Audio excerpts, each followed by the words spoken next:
Boyfriend girlfriend একটাও নাই, যদি পারো খুঁজে দাও একটা, না হলে শুস। আর ভুল মন্তব্য করো না প্লিজ।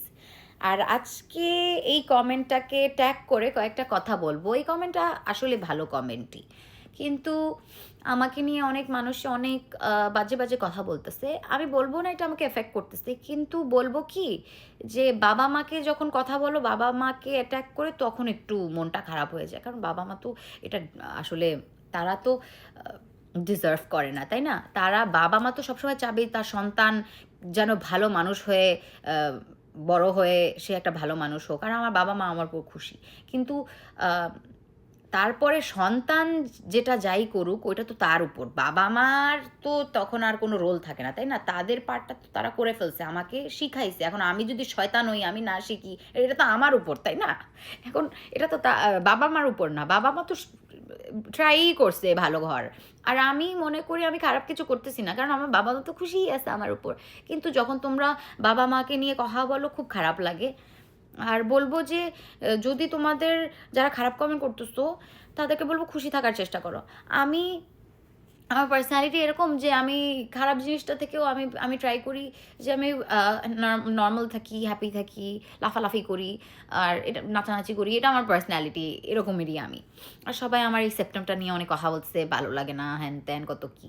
এখন ওইটা বলবো, তোমরা খালি খালি তোমাদের নষ্ট করতেছো ওয়ার্ডস, তোমাদের এফর্ট তোমরা এটাই দিতেছো। আমি তো খুলবো না এটা, তাই না? এটা আমার পছন্দ, এটা তো পছন্দ বলেই আমি করছি। আর আমার মনে হয় এটা আমি রাখছি, এটা আমাকে ফিল করায় যে আমার কালচারের সাথে আমাকে কানেক্টেড রাখে। আই ফিল লাইক, বিকজ আগের দিনের মানুষ কিন্তু এটা পড়তো, আমার দাদুরও এটা ছিল। এই কারণে আমি এটা করছিলাম আর রেখে দিছি। মেবি সামডে আমি খুলবো, কিন্তু এখন আমি খুলতে চাই না, আর আমি খুলবো না। এটা আমার চয়েস।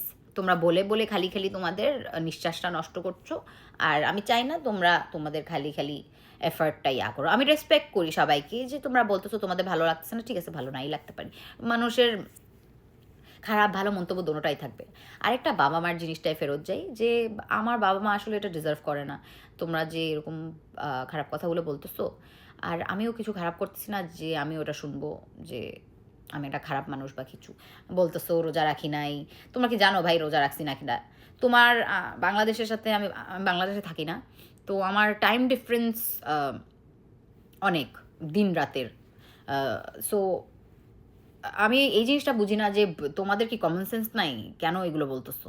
আর তোমরা কি আমার জীবনে ঢুকে দেখতেছো আমি কি করতেছি না করতেছি? হুদাই খালি খালি তোমাদের টাইমটা তোমরা নষ্ট করতেছো খারাপ কথা বলে, নিজের বিবেকটা নষ্ট করতেছো, নিজের মনটা ময়লা করতেছো। দরকার আছে বললে, শুনো, খারাপ কথা বললে ভালো বলো, না হলে বলোই না। আমার কথা হইতেছে যে বললে ভালো কথা বলো, না হলে বলো না।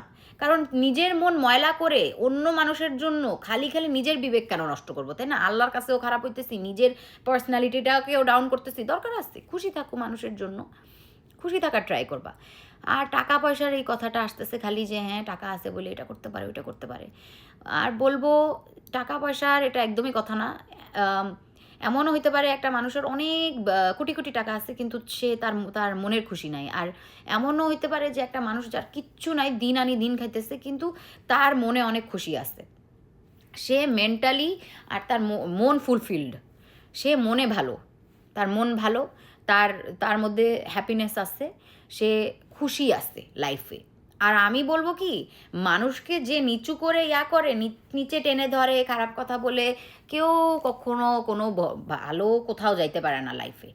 তো আমি বলবো যে তোমরা খুশি থাকো, মানুষের জন্য খুশি থাকার চেষ্টা করবা, আর নিজের মনটা ময়লা না করে ভালো থাকো। এটাই। Take care.